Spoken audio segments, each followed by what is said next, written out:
building your muscles, you have to stress them. But you have to stress them successfully so that you don't create any injuries and hold back your training. That's why it's important for you to pay careful attention to what my champions tell you.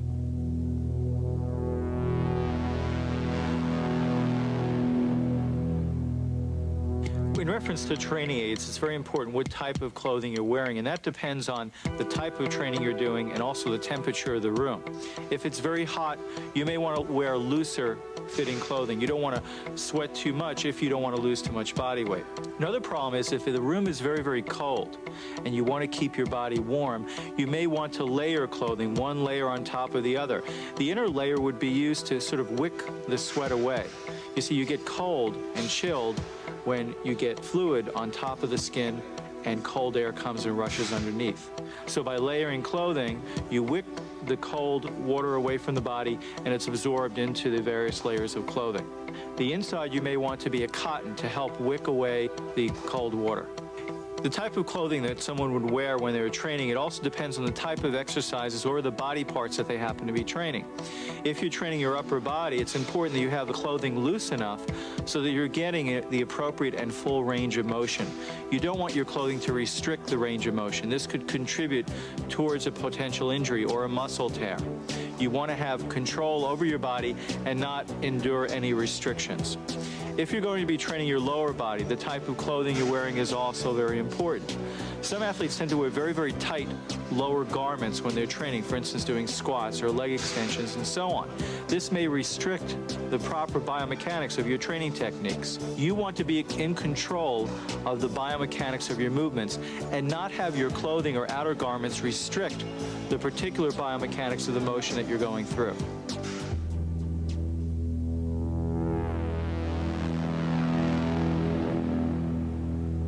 In terms of the type of shoes someone should wear for the proper stability and balance in training, if they're going to do weight training, they want to have a pretty solid, strong sole.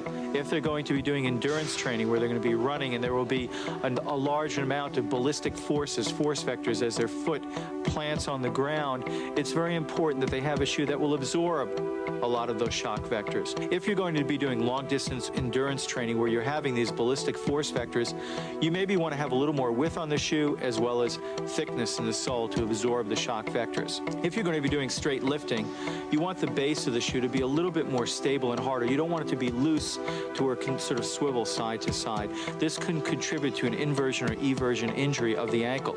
Now realize when your ankle bends over, so will your knee. And that's how these knee injuries occur. You keep an unstable base in the lower foot, and that will translate right up to the kneecap and right up to the pelvis, and then to the low back.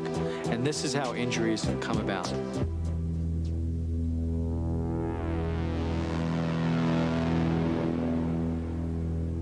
A weight belt basically supports your low back.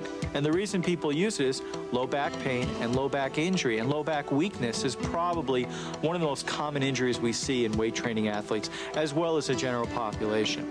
I use the belt when I train, especially doing heavy squats or bent over rows for the back. I think that's very important to give you that support. And then in some exercises, it may be a little bit restricting, like doing cable rows. So I don't use it until I know that it's not something I can control and I don't worry about it. Now the reason for the weight belt is what you're doing is you're adding additional stability to what we call the core of the body. The core is your torso. One of the things athletes have to remember is the core, your abdominis rectus, your erector spinae, all the muscles that surround your body are called your core. That is where the stable power in your body lies. So what you do with the weight belt is that you're actually adding an additional layer of power and strength to that core. I wear a weight belt while training just about at every exercise. I do it because it gives me more of a feeling of stability because I'm not allowing all the pressure on my lower back. Using a weight belt, it kind of restricts all that pressure from just bursting onto that one area because you're using your abdominal muscles to push against the weight belt and you're keeping your spine in line. However, it is better to train without a weight belt unless you actually need it. Because when you use a weight belt, you're supporting the muscles and they are not being trained during that exercise. What also occurs is you're now changing the biomechanics of your body slightly. And now when you train without a weight belt, you're not accessing that additional stability, and the curvature in your spine and stability in the pelvis is slightly different. You may not be ready for this, and then injury can occur due to that lack of stability you're used to having when you have the weight belt. You should consider wearing a weight belt when you're doing stiff leg deadlifts to take some of the pressure off the low back and stabilize it. You may consider using a weight belt when you're doing squats in order to stabilize a low back, especially if you have a weak low back area. Well, of course, in heavy squats, deadlifts, or even in heavy curls and presses, I use a training belt. And I like the training belt that goes around, that is soft on the side, and you make it tight when you're doing the set. Then when you're done, you loosen it, you breathe deep, tighten it to the next set. So that's a very important part.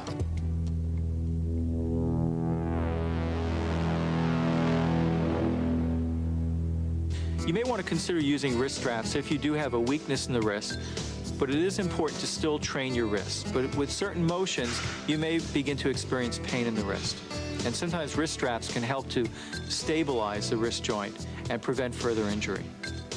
Anytime you have an instability in the joint or you have a previous injury and you want to prevent an acute or minor injury from turning into a chronic one, you may want to support it with some type of strap.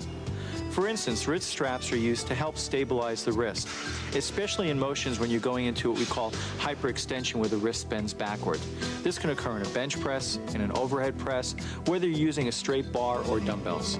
Only basic training aid that I use is usually straps. On occasion, I'll wear a weightlifting belt, but straps primarily because I have a very weak grip.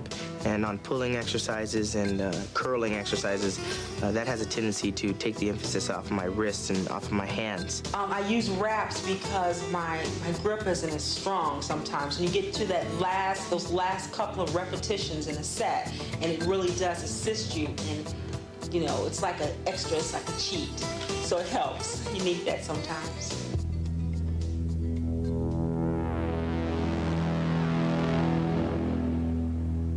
The knee is one of the most commonly injured joints in the body. And with knee wraps, you tend to give some additional stability. You have cartilage and ligaments within the knee joint, and it's very important to protect them and prevent injury. Once you get even a slight injury in the knee, you're more set up for more advanced injury in the knee. One of the most common exercises knee wraps are employed in is in the squat.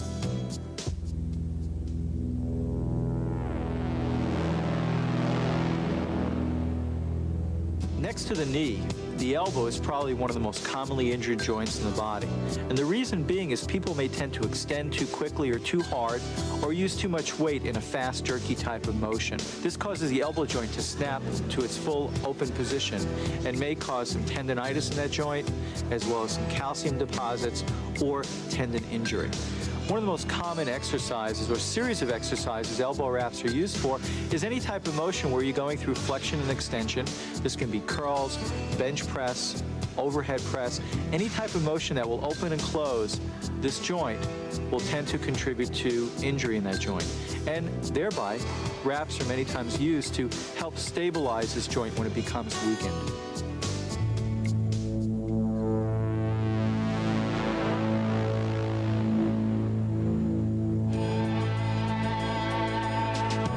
Many bodybuilders like to train wearing workout gloves. There are two basic advantages to this. For one, gloves protect the hands. Working with heavy knurled bars day in and day out can really tear up the skin of the hands and fingers. If your hands get too sore, it's very difficult to concentrate on getting the most out of your workouts. But another, and even more important reason, is that gloves allow you to get a better grip. Pieces of iron like dumbbells, barbells, or chinning bars can be very slippery, especially when your hands are sweating.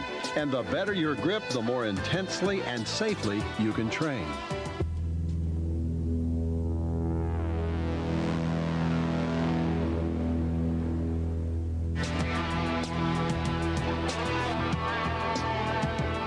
One of the worst mistakes a bodybuilder can make is training too heavy. When you try to work with too much weight, it's impossible to do the exercises correctly or effectively. You may be training hard, but you won't get the kind of results you expect. Not only that, but subjecting your muscles to weights they aren't prepared to handle substantially increases your risk of training injury.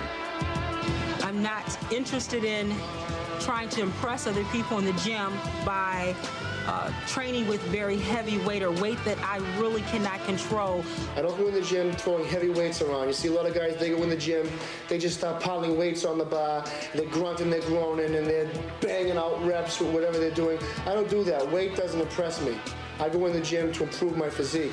So I always use a weight that I can handle. If what's heavy for me is light for somebody else, so be it. But as long as I am getting the feeling out of it, I know I'm at my limit, and I don't push it past that limit. I start with a lighter weight and do a few high rep sets and make sure the muscle is warmed up properly. And also seems to make me, getting that blood flow seems to make me stronger. So when I do go up in weight, it's a lot easier for me. When you go into a gymnasium, there will be a very great temptation to lift as much weight as the other fellow or the other lady with whom you're working out. Remember, it's extremely important to lift weights relative to your own strength levels, not to try to prove yourself in a gymnasium in the sense that you're stronger than the next fellow. The important part here is that you use proper form and work to get the burn that you can achieve given your own strength levels. If you do that, you'll have a much better chance of staying around the gymnasium for a lot longer as the years pass and building the sort of body you want to build.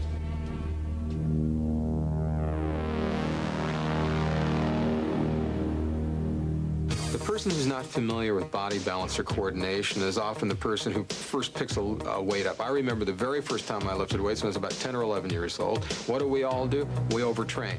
We injure the muscle, we create too much mass too quick, and the next day we can't even comb our hair, right? Some athletes say, well, I'm just not putting on the muscle size. How often are you training? 3 hours a day. How many days a week? 7 days a week. They're not allowing their body the rest time it needs for that muscle tissue to grow back together stronger. They're in a constant state of breakdown, a constant state of catabolism. They're not allowing the body to rejuvenate itself. They need to ease back. If they're training very intensely with weights, they really can't train more than an hour or so with the proper type of training techniques. The muscles will exhaust themselves. They just won't be able to keep going, and they will end up in this constant breakdown phase, not allowing for proper growth. It's great to be enthusiastic, especially for the younger bodybuilders. It's great to get in the gym, be enthusiastic, and then only do what your mind and your body can handle. Don't do more. Beginners have one thing in common. They all are very enthusiastic, and they go in like a ball of fire, and they want to do everything all at once, as much weight as they can. They see other people, and they want to be right there, right then. It takes years to reshape your body and to form it into a good muscular body. In fact, you really don't reach maturity until you're about 27, 28 years old. The muscle and joint systems may become weakened from this constant overtraining. Tendinitis, tears to the muscle and tissue can also occur from this constant bombardment of stimuli without allowing the downtime for the muscle tissue to rejuvenate and go through the proper growth phases.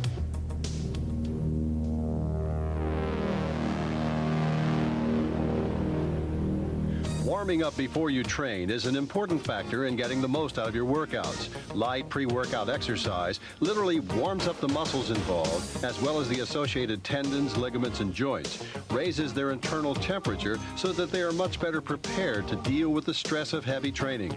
And this kind of warm-up activity also brings additional blood supply to the areas involved, so that your muscles will have all the nutrients and oxygen they need to support the intense contractions of serious bodybuilding training. One particular warm-up is general warm-up. It means that you increase the overall level of body temperature. This can be done in a variety of ways. You can ride a stationary bike if you like. You might also choose to run, or indeed you might engage in vigorous aerobic activity before coming into the gymnasium. This is particularly important if you live in a cold climate and you're going to take a workout coming directly from the cold into the gymnasium. you see people come into the gym all the time and they'll immediately throw themselves into a weight workout with no warm-up whatsoever. So the logic is not there. So what we need to do is warm up the muscle and the tendons enough so that we can go into the workout and begin working in with lighter weights and progressively add resistance, progressive resistance, until that resistance grows greater and the muscles are worked efficiently.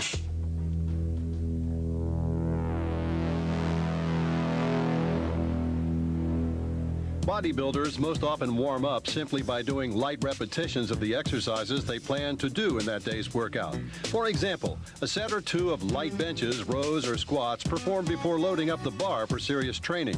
The advantage of this is that the warm-up becomes very specific. The specific muscles, tendons, joints, and ligaments involved in the exercises are prepared to perform very specific movements and deal with specific types and angles of stress. Therefore, when bodybuilders explain that they do, say, 5 sets of barbell shoulder presses as part of their delt workout, if this is one of the first exercises they're doing for that particular body part, they may actually do 6, 7, or even 8 sets total. Those first sets are done as warm-up sets with very little weight. The bodybuilders don't count these warm-up sets as part of their overall set total, but they are very important nonetheless. Warm-up sets allow you to work through a full range of motion, to stretch as well as warm up the muscles, tendons, joints, and ligaments involved, and to concentrate on form, to find the groove of the exercise, so that each movement is performed and executed as effectively as possible.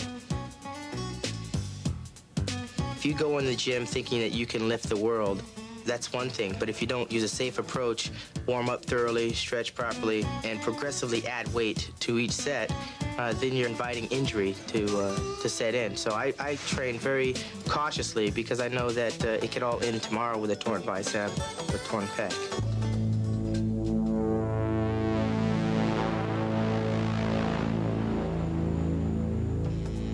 Many bodybuilders go through a program of stretching as part of their pre-workout warm-up, especially before a lower body workout.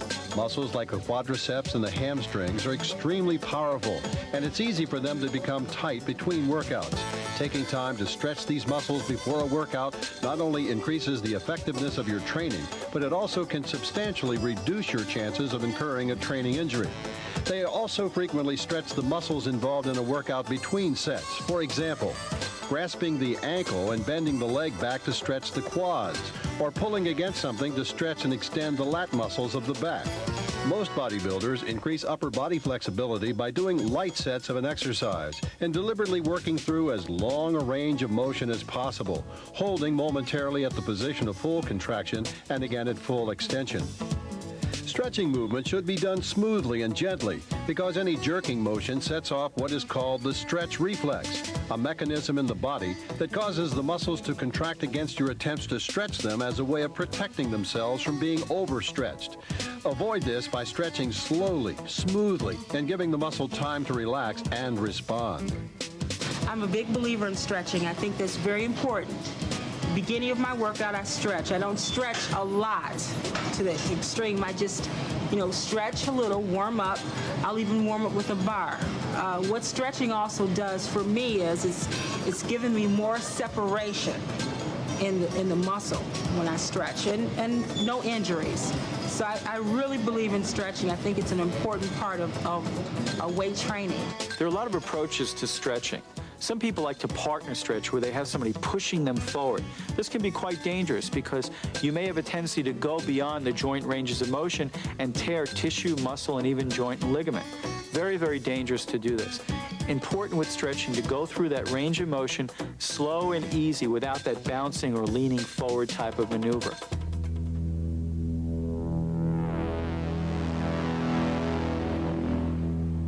In order to do your training in the most effective and intense manner possible, it's important to be sure you stay properly grounded, that is, balanced in a secure, stable position before doing the movement. To correctly perform any exercise, you should first assume the appropriate stance. You should be stabilized, positioned securely and on balance so that you can handle heavy weights in the groove and give full concentration to the execution of the movement.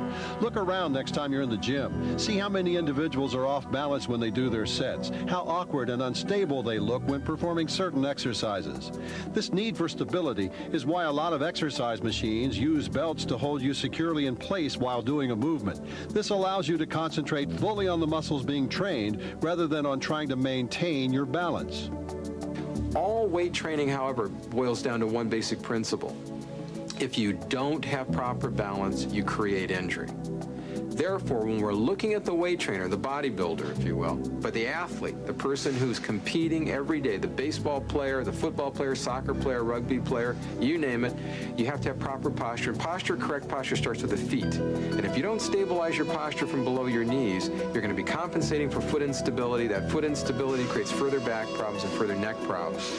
So again, proper weight training, specifically for the beginner, starts with proper organization of posture, proper movement. Take your shoes and socks off. Look at your feet. If your arches are flat, if your arches roll in, that's called pronation. If your feet roll out, that's called supination. If you flare one foot out, that's called external rotation. We want proper and efficient balance in everything. And if you start the beginner off properly, if he's even 15 years old, 18 years old, or 12 years old, the point is to start with balance.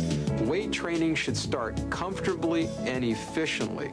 You should not have a lot of joint soreness. You should start it off repetitively enough, however, that you feel like you're working your body and you feel good about it. There are two aspects of body posture which are very important also to the notion of preventing body injury. The first of these has to do with the particular stance. When you plant your feet, plant them in a way that's solid from the ground all the way up. And in fact, concentrate in tensing your body from the ground up as you pick up your weight. The second point is that when you're lifting your weight, there should be a basic balance between the way in which the body is moved from the front to the back. So if you're doing a cheek curl, for example, too much sway will shift the arc of balance in such a way that it makes you vulnerable to back injury. So balance in the sense of moderation in respect of any particular movement is a key factor in preventing injury, and it's important to bear that in mind whenever you exercise. Proper biomechanics of lifting and training are very important. We must pay attention to the biomechanics of the head positioning, first of all, because the head is a center of balance in the body, and as you move your head, it changes the biomechanics of the entire spine, pelvis, and so on. One of the other problems with training is that people must pay attention to their joint structure function. They have a tendency to go beyond what is normal joint range of motion. For instance, when they're doing cross-lateral flies on a bench, they should not go beyond 180 degrees and their arms are directly outstretched. Sometimes athletes have a tendency to go even much further beyond that 180-degree line, and they tear the tissue at the pec deck area. And you see a lot of athletes with stretch marks across this area from tearing the tissue, not only because they may have grown too quickly, but because they've gone through a phase of tearing tissue, going beyond the normal physiologic ranges of motion. It is really key when you're training to have a spotter, because so many times somebody's on a bench and they have too much weight and they get stuck with the bar on their chest.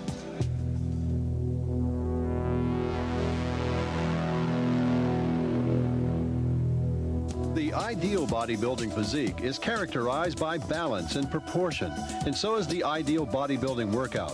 Total training means you need to work your entire body, not just your favorite muscles. Unbalanced training, working certain muscles too much and neglecting others, not only leads to the development of a disproportionate physique, it causes some muscles to overpower others, increasing the risk of training injury.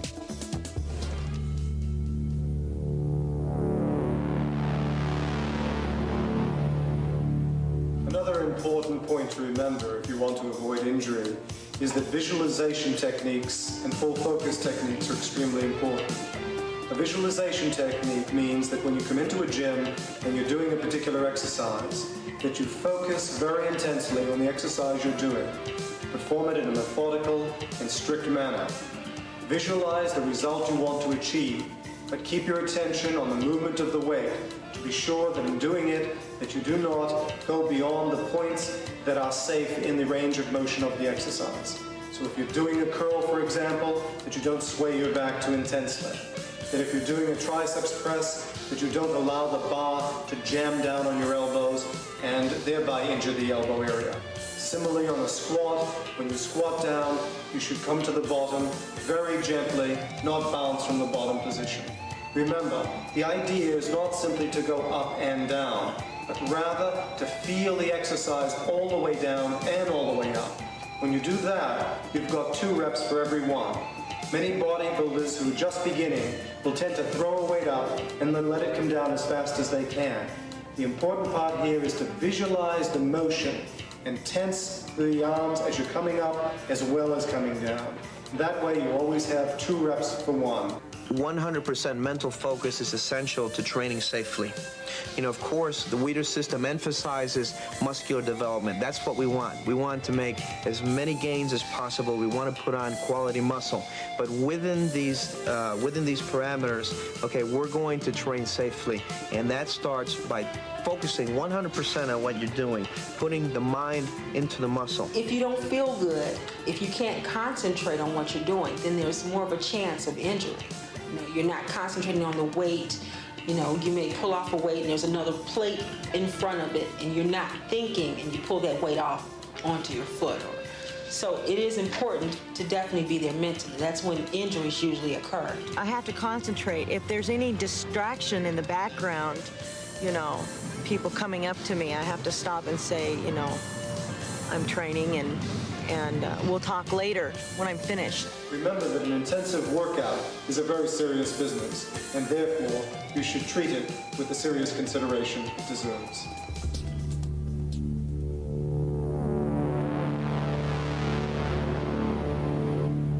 There are 2 kinds of trauma, micro trauma and macro trauma.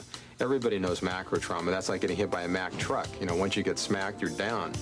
However, micro trauma is really a cumulative mechanical stress. That's, for instance, how do you lift weights, not just the load of weights. And often, if your posture's bad, we call it pathomechanic or stress-bearing posture.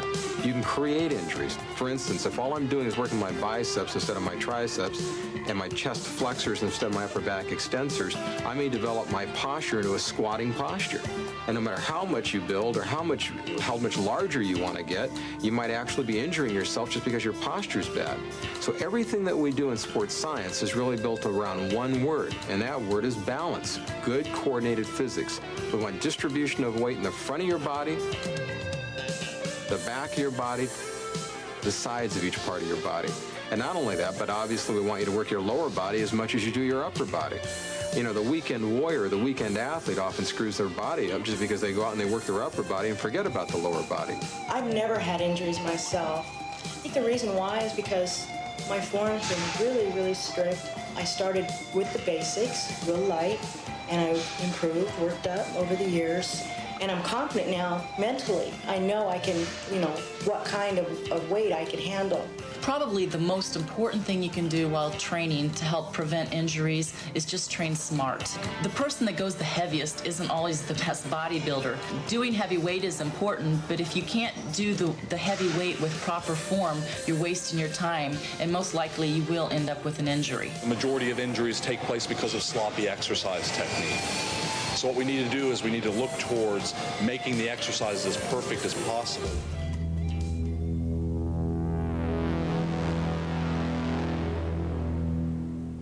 Post-exercise muscle soreness is the result of microtrauma, that is, microscopic injuries to the tissues involved. Although soreness is the result of damage, it's not really classified as injury.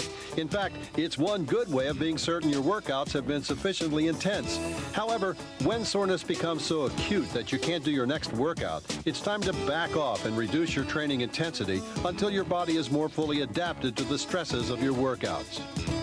I know when to stop if I have a minor injury, because if you're in contact with your physique and you know how you should feel when you're training, then you know that this is something that's not good. You know when a pain is a good pain and when it's a bad pain. And that's why it's important to always listen to your body. There's a big difference between post-exercise soreness and the pain of injury. Pain is a warning sign that tells you an area has been injured, that you need to avoid that activity and allow the part of the body involved to recover. You can work through soreness, but trying to work through the pain of injury is a mistake. With an injury, if you feel any pain at all during the exercise, you've gone too far. When you ignore this warning sign, you risk re-injury, more severe injury, or chronic injury. minor injuries are going to happen, and I think that the only way that you can circumvent them or work your way around them is by backing off. A minor injury can become a major injury so long as you continue to beat it to death. I take time off. Massages are good. Heating rubs are good. Ice packs. Things like that will take away the immediate pain, but you've also got to back off a little bit, that's all. If you have soreness or inflammation, you should back off 10%. Now, that means if you hurt your Achilles tendon, if you hurt your tendon in your knee, your shoulder, your biceps, your neck, your back, any part of your body, if you have soreness or pain, you back off 10%. But you still do the full motion of the activity. And you do that for 3 days, by the way, for a 3-day period. If anywhere along that 3-day period you still can't do the activity without soreness or pain, you back off another 10%. But you still maintain full range of motion and activity. If it still hurts, you still have range of motion, then you back off another 10%, or a total of 30%, you stop all activity. You stop the activity and go see a doctor. I've never been seriously injured, but I think that is possibly due to the fact that I've always been conscious of that. And I have always taken time to warm up properly and to ice down joints and such that were swollen or painful. And also I've been very, very careful to listen to my body using the instinctive principle and backing off if I feel that there is a potential injury in sight. Everything's internal about my feel, what's going on inside of my body. If I'm pulling something a little too far, I know it. An acute injury can result from a trauma such as a blow or a cut, from a sudden stretching or twisting force, or from the cumulative effects of overwork. However, chronic injury is the result of long-term abuse of the body, injuries made worse over time rather than being treated and resolved. And these are not so easily dealt with. Chronic injuries are persistent, long-term problems that can sometimes prevent you from ever training at your full capacity. And they should be avoided by adequately treating acute injuries whenever they occur. Another important aspect of injury prevention is knowing when in fact you're injured. Many bodybuilders who are competitors need, unfortunately, to work past their injuries or around them. Some bodybuilders in doing this move from having simply a minor injury to a major one. If you're a beginning bodybuilder, it's particularly important that you pay attention to two aspects here. The first is that if when you're exercising you hear a pop, or in fact feel a tearing sensation, desist or cease doing the exercise immediately. Then pick up an empty bar, a bar without any weight at all, and move once again through the movement, making sure that there is no pain. If the pain persists, don't do any exercise for at least 48 hours. Come back in 48 hours and try again with simply an empty bar. If, when you're working with the empty bar, you do not feel pain, then you can gradually increase the weight on the bar. Go up by 5 pounds on each side. If, as you're working towards your normal limit, and you're feeling no pain whatsoever, then you're pretty safe. On the other hand, if you find that you're in a situation where you are having problems and pain does persist, you should cease exercise or exercise with a weight that is not giving you pain. If you follow those two simple rules, you'll be much better prepared to work out without injury. You have to be very careful not to get injuries, because injuries become permanent if you keep injuring yourself. When you do get an injury, you should immediately stop and then have it analyzed what the injury is before you continue on. If you hear a crack or a snap, or you hear something or feel something actually tear, immobilize that joint and get to the proper medical care immediately. Some injuries, when you rip a ligament, for example, makes a noise. That noise, you have to pay attention. If it has a pop, then you know, better check by the doctor. 2, even if it's a muscle injury, if it swells, immediately you have to go to the doctor, because that could be something very serious. 3, if it's some kind of jamming in the joints itself, then you have to really check it, and also check it with the doctor. And one of the problems I found in bodybuilding is the bodybuilders got so strong and so resistant to pain that accidentally I took x-rays on their lumbar and I saw fractures. And I said, wait a minute, you have a fracture in the lumbar. How did you get this? Oh, my back's been sore for months. I don't know.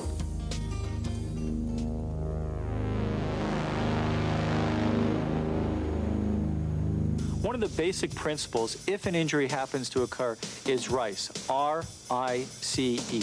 R stands for rest, immediately rest the injury. I stands for ice. And a good way of icing it down is to just take some water, put it in a styrofoam cup, and leave that in the freezer. Then if you get an injury, you just go into the freezer, pull out the styrofoam cup, pull off the top of it, and now you have a nice styrofoam holder to rub along that muscle belly. Now when you're icing that muscle group, you want to go along the muscle fibers. Icing will tend to decrease inflammation and decrease the swelling in the muscle. So we have rest, ice, compression. We compress down, push down on that body part that's been injured. And finally, elevation. We elevate or lift up that body part. Say, for instance, we damaged our ankle. We keep our ankle higher than the rest of our body. It tends to decrease the swelling and decrease the amount of fluid accumulation that would deposit in that joint immediately following injury. When you get an injury of any kind, the first thing to do is put ice on it. No heat. It must be ice. This is a complete rule. And a lot of people put the heat, then inflames it more. Immediately following an injury, I would recommend putting an ice pack on the injury to reduce the swelling and the damage that it will do to the tissues. We want to compress to get the swelling out. We want to rest it, obviously, not to re-injure it. You want to ice it to cool it down and contract the tissue, and you want to elevate it to, again, get any swelling out of it. So compression is a support mechanism, whether it's a taping procedure or whether an elastic strap or just supporting it with a towel to keep it nice and tight. But remember, elevating it above the heart is probably one of the more important ideas. Whether you're on your back or you're on your stomach, you want to try to raise the part up enough to get good circulation going. In reference to compression, you want to put mild pressure, but not so hard that you're restricting blood flow. Some people have a tendency with a bad injury to tie it so tightly that they end up with a lot of pain in that joint due to that heavy-duty compression. Rest, ice, compress, and elevate. Now, if an injury over the first 72 hours is still sore, it's still swollen, it's time now to do what's called contrast therapy. And that means that you use ice on it first, maybe 15, 20 minutes, depending on degree of severity, and then you should use hot, moist heat. And that's whether it's a hot shower or a hot bath. We usually recommend, by the way, using a hot bath with Epsom salts. I like the magnesium sulfate, draws the soreness out of the tissue, but it's contrast therapy. Ice constricts, the heat dilates, draws fresh oxygenated blood in, and you can duplicate the process. You could do 10 minutes of ice, 10 minutes of the moist heat, and repeat it immediately. 10 and 10 again. But again, you want to compress and we want to elevate. Get the swelling out of the tissue as quickly as possible. If you do not have full range of motion, we do not recommend you in trying to stretch through full range of motion. We think that you should do contrast therapy, get the muscle tissue to relax, and then in the progressive stages of rehabilitation, work the joint and muscle out comfortably, the tendon or ligament out comfortably to make sure that you're not overstretching or over-traumatizing it either. Now remember, in an acute injury that happens very quickly to you, you want to rest, and you want to give yourself sufficient rest to where that injury or that weakness that you've experienced is not going to turn from an acute, rapid injury to a long-term chronic one. So give yourself enough rest. With the ice, it's important to use a lot of ice, but don't leave it on the skin so long where it starts to sunburn the skin or cause frostbite on the skin. You may want to put a towel in between the ice cubes and your skin. You may want to put some type of covering on the skin before you place the ice on it. Or you can take ice, put it in a towel, wrap it up, and rest it on that body part.